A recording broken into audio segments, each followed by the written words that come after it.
Qu'est-ce qu'il y a encore? Je suis en repos en ce moment, c'est trop demander à ces sensus de l'information de relâcher leurs ventouses pendant juste 3 journées. Monsieur, vos congés ont bel et bien été pris en compte dans votre agenda. En votre absence, le département des archives se doit de contacter votre assistant de laboratoire, le Dr Freeman. Ah oui, très bien, je vois, oui. Du coup tu t'es dit qu'il valait mieux faire appel à moi plutôt que d'enregistrer une archive avec un gars muet.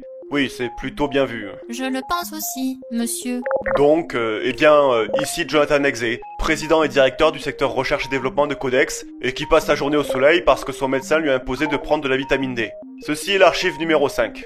Ça va être quoi, Zi, cette fois-ci? Ces messieurs des archives ont formulé la demande suivante. Enregistrer toutes les notes basées sur les travaux de commande du peuple Chozo concernant le projet d'armement nommé Armure Samus. Ah oui, c'est vrai qu'il y a eu ça. Je pense bien que c'est le projet qui a fini de me faire comprendre que je ne pourrai jamais m'entendre avec ces imbéciles de la comptabilité.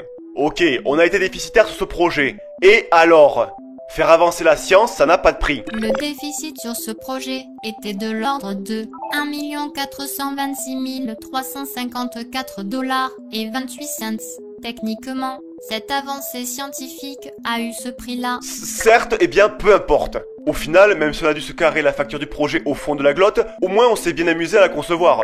D'autant que ça partait de loin, puisqu'au départ, il s'agissait d'une commande des Chozo pour un énième robot. La demande du client, après le temps de réflexion alloué à tout nouveau projet, était la conception d'un robot de maintenance capable de se déplacer sans contrainte, suivant différentes possibilités. 1. Pouvoir atteindre des zones situées dans des espaces confinés. 2. Pouvoir atteindre des zones situées à des hauteurs élevées. 3. Pouvoir atteindre des zones situées dans des environnements hostiles. Je ne pourrais pas vous énumérer le nombre de fois où ils sont venus nous filer 3 clopinettes et un morceau de viande grillée pour qu'on leur construise leur maudit méca. Ils arrêtaient pas de me sortir « Mais on peut vous payer en sagesse !» Écoute gamin, je ne fais pas tourner un business avec de la sagesse, c'est compris? Bon, heureusement là, il y avait moyen d'aller un peu plus loin pour une fois. Cependant, ils étaient toujours autant à la rue niveau budget.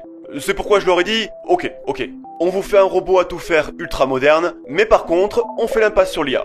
Enfin, il me semble que vous avez une humaine à disposition, non? Bah, vous aurez qu'à la mettre dedans. Le projet portant le nom de code Système d'assistance multi-usage synthétique, ou SAMUS, est une armure en alliage souple, à mémoire de forme, composée d'une structure en alvéole. Elle comporte 2 processeurs d'assistance au pilotage et est conçue pour être manœuvrée par une personne de race Homo sapiens. Alors au début ils ont un peu rechigné parce que soi-disant exploiter une enfant qu'ils avaient recueillie allait à l'encontre de leur sagesse, mais tu parles que leur grande moralité a vite disparu quand j'ai évoqué les problèmes de fausse sceptique qu'ils pourraient régler avec elle, hein.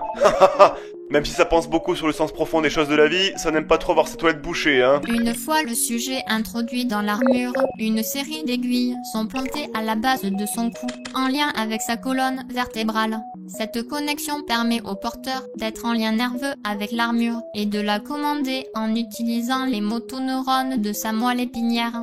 Note importante, tant que le sujet se trouve dans l'armure, sa dopamine est inhibée et son adrénaline est relâchée, afin de générer un effet de trouble dissociatif. Le sujet va alors perdre la conscience de son propre corps, ce qui lui facilitera le contrôle de l'armure. Seulement, il y avait un problème. On n'était absolument pas sûr de ce qu'il fallait permettre à cette armure de pouvoir faire ou non. Le cahier des charges était complètement flou. Passer les 3 lignes sur « Ah, il faut que ça puisse aller en hauteur et dans les conduits on arrivait à des descriptions vagues du genre oui, ce serait bien qu'elle puisse faire des brèches dans les murs, et voler, et supporter les intenses chaleurs et le froid, et qu'elle prépare les donuts. Eh vous vous souvenez de votre budget au moins?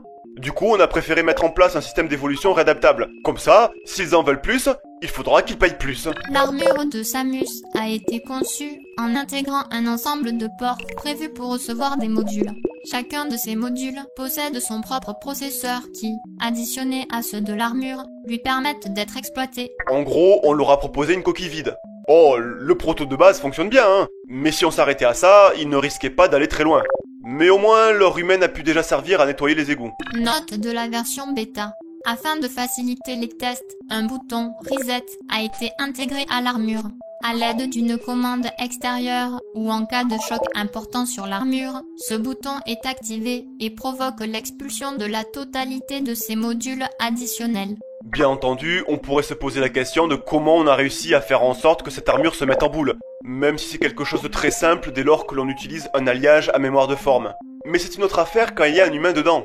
La petite a beau être souple, la place est très réduite. Lors de sa réduction, l'armure contracte simultanément l'ensemble des alvéoles qui composent sa structure pour réduire de 75% sa taille et lui donner une forme sphérique. Afin de préserver le sujet, le système interne va isoler sa tête, son cœur et ses glandes surrénales. Le reste de son corps sera broyé pour gagner de la place. Lors de la réduction, la connexion neuronale va inhiber l'hypothalamus afin que le sujet ne ressente pas la douleur, et son sentiment de dépersonnalisation fera le reste. L'armure est supposée reconstruire le corps de son porteur lorsqu'il revient à la normale. Mais avec l'équipe du labo, on s'est quand même dit que c'était une perte importante de performance, vu le nombre de fois où il allait passer de normal à boule et inversement. Du coup, on a fait plus simple, et surtout plus optimal. Le corps n'est reconstruit qu'au moment où le porteur va enlever l'armure. Attention, une utilisation prolongée de l'armure est déconseillée. Si la SAMUS est utilisée sur une longue durée, le corps broyé du sujet va commencer à nécroser, ce qui peut causer divers désagréments comme une forte odeur de méthane ou l'apparition de mouches. Si ces effets apparaissent, retirez immédiatement l'armure et nettoyez-la au Karcher. Et effectivement, ceci était l'une des raisons pour lesquelles le porteur devait enlever régulièrement l'armure. Mais c'est loin d'être la seule si on doit parler du canon. Comme ils avaient quand même bien insisté sur le fait que leur sous-sol était rempli de créatures peu accueillantes, on se sentit obligé d'en rajouter un. Le canon de l'armure SAMUS exploite la chaleur ambiante et condense cette énergie sur un point unique situé en son centre. Arrivé au point de fusion, la chaleur est relâchée. Cet effet la propulse à l'extérieur. Tir illimité, simple, pratique et efficace. On a même proposé un module pour ajouter un système de propulsion de roquettes. Le plus amusant là-dedans, c'est qu'il s'agissait de roquettes que le module produisait à l'aide d'organismes morts provenant des créatures qu'on avait tuées. L'idée a bien plus autre chose, le fait d'être utile par-delà la mort, tout ça. Attention, le canon génère à chaque tir une déperdition de la chaleur vers l'intérieur de l'armure. Les risques corporels sont mineurs, mais il est, malgré tout, recommandé de retirer régulièrement l'armure et de rester nu ou en habit léger afin de faire redescendre sa température corporelle. Bon, mis à part ces petites particularités qui ont fait que leur humaine se trimballait une fois sur deux en sous-vêtements, au final, on était plutôt satisfait du résultat, et eux aussi. On attendait juste qu'ils nous règlent la facture pour qu'on puisse leur filer la version finale, et c'est là que ces imbéciles se sont fait décimer par les pirates galactiques. Et que la comptabilité a commencé à m'envoyer des lettres de menaces de mort.